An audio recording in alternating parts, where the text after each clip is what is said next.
C'est d'ailleurs lors du jour de ce point de presse, c'est d'appeler au dialogue sincère, donc de s'asseoir autour d'une table et de voir, c'est-à-dire de miser sur l'intérêt général donc du parti et enfin trouver un consensus, c'est-à-dire de choisir un candidat gagnant donc pour la survie de notre grande coalition. Donc on a beau espoir quand même que si on assoit les bases d'un dialogue sincère, on pourra quand même trouver un consensus. Mais sans dialogue, sans le dialogue, ça ne passera pas. Alors on voit que c'est vrai que hier la presse a relayé que le président dit ne pas toucher les maires. Ce sont les maires qui vont diriger les listes, toujours dans ce cas de figure. Est-ce que vous ne craignez pas, malgré le dialogue, que la population elle-même sanctionne le maire de la coalition? Oui, bon, en fait, le communiqué d'hier, hein, bon, moi je dirais que je vais prendre ça comme des rumeurs. Parce que la grande coalition Benno Bokk Yakaar étant donc un parti ou un mouvement, c'est d'ailleurs la seule coalition qui a eu une survie dans l'histoire politique du Sénégal. Et on a un comité exécutif national, donc on a nos propres moyens de communication. Si tel était le cas, quand même, donc le président pouvait communiquer avec les responsables, les différents responsables, donc sans passer par, en premier lieu, la presse. Maintenant, néanmoins, si le président, enfin, valide cette décision ou cette proposition-là, ou ces rumeurs-là, donc nous allons en tenir là et d'appeler au dialogue, d'appeler au consensus. En tout cas, nous n'allons ménager aucun effort donc, pour la réussite de la grande coalition Benno Bokk Yakaar. En tout cas, c'est l'objectif qui est visé. Et voilà, donc merci beaucoup. Je suis Ahmed Sakho, responsable politique de la coalition Benno Bokk Yakaar du département de Goudiri. Comme nous le savons, nous avons une élection locale janvier 2022. Parti politique yëpp coalition yëpp am ay jiixi jaaxa am ay problème te ni ngeen ko xamee Benno Bokk Yakaar aussi si jiixi problème yooyu noonu la bokk am na problème yu bëri si coalition Benno Bokk Yakaar lu mel ni coalition Benno Bokk Yakaar bu département de Goudiri am na ay frustration am na nit ñi mer donc am na problème yu bëri mais boo xoolee ñun département de Goudiri am nañ chance am responsable politique ki ñu woowee honorable Djimo Souaré nit bu ànd ak yar bu ànd ak tegin bu njabootee ñëpp tey lu war a nekk ñun suñu taxawaay suñu combat mooy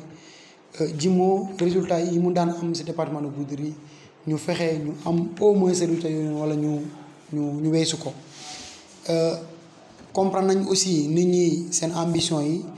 ñëpp a bëgg a jiite ñëpp a bëgg a nekk maire ñëpp a bëgg a nekk député c'est compréhensible ay militants lañ seeni droit la ñuy nekk donc c'est légitime yoon moo leen ko may parti bi moo leen ko may ñu am ambition ñu am bëgg a jiite yenn maire yi loolu dañ leen ko nangul maintenant néanmoins aussi faut ñu xalaat aussi ginnaaw loolu ñu xalaat parti bi ñu bañ a xalaat ne seen bëgg-bëgg ñoom tam seen bëgg-bëgg kese ñu xalaat lan mooy jëmal parti bi ci kanam lan mooy jëmal coalition Benno Bokk Yakaar ci kanam ak aussi di ñaan ndaw ñi di ñaan maire yi di ñaan leader yi yëpp candidat yëpp képp ku ne candidat la di kon ñaan nañu topp ci ndigalu président de la République ak aussi ndigalu honorable député Djimo Souaré conseil bu mu ñu jox rek nañ ci tegu dem parce que boo xoolee département de Goudiri lu mu mës a defal président de la République région Tambacounda benn département bi mësu ko defal parce que boo xoolee élection présidentielle 2019 yi ñu génn département de Goudiri moo gën a paie ci département 4 départements Tambacounda yëpp. maintenant ginnaaw loolu aussi dañuy ñaan le président de la République Macky Sall na gëstu ndaw département de Goudiri boo bëggee coow li wàññeeku boo bëggee problème yi wàññeeku baax a baax na gëstu ndaw département de Goudiri mu cëral leen donc pour que yenn guerre yi yenn xeex yi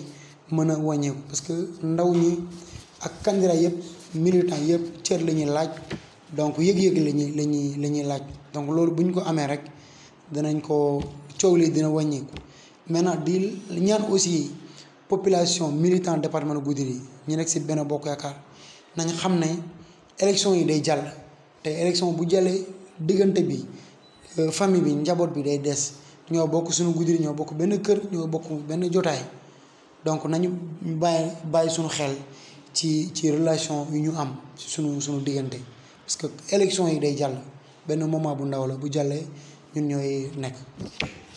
gis nañ ne Goudiri c'est vrai que mooy département ci 4 départements yëpp c'est département bi nga xam ne kii di coordonnateur bi def na tuuru commune yëpp pour xool wala pour am avis population bi rawatina ñi nekk seen coalition bien sûr mais gis nañ ne am na benn wala ñaar wala ñett sax wala boog benn rek la amoon tuuti jafe-jafe mais tout le reste pratiquement y a des ambitions comme ni ko waxee mais am na bi nga xam ne moo gën a fës ndax boobu population ci boppam moo bëggatul seen i maire boobu dans le cas de figure est-ce que jàpp nga ne foofu dialogue de suuf fa am. oui métti na li nga wax ne constaté nañ ko aussi mais honorable député Djuma Soare ak benn staffam ñu ngi si waxtaan te nuñ ko waxee aussi ñun lépp lu ñu bëgg mooy consensus am te loolu ñu ngi si liggéey honorable député Djuma Soare ñu ngi si liggéey parti bi si kaw ñu ngi si liggéey te au niveau de la base aussi ñu ngi si liggéey maintenant aussi du ñu jël suñu yéenee nekkul ne dañuy jël kuy perte ku ñuy tànn na doon kuy gagné le parti bi parce que aussi faw ñu xalaat Benno Bokk Yaakaar nu mu gën a mën a am fan parce que boo xoolee Sénégal ci histoire politique am coalition Benno Bokk Yaakaar nu mu yàggee pour l'instant gisuñu benn coalition bu yàggee noonu te loolu bëgg nañ ko téye donc ba si kanam ak kanam te kaw couleur nit ñaa ngi si waxtaan maintenant comme rumeur yi nu ñu dewee yàlla bu defee président bu tànnee maire bi ñun lépp luñ ci war a def pour liggéey que parti bi gagné couleur dañ ko si def bu tànnee kenn aussi lépp luñ ci war a def pour parti bi gagné dañ ko si def pour parti bi mën a gagné ko waaw si gàttal. merci.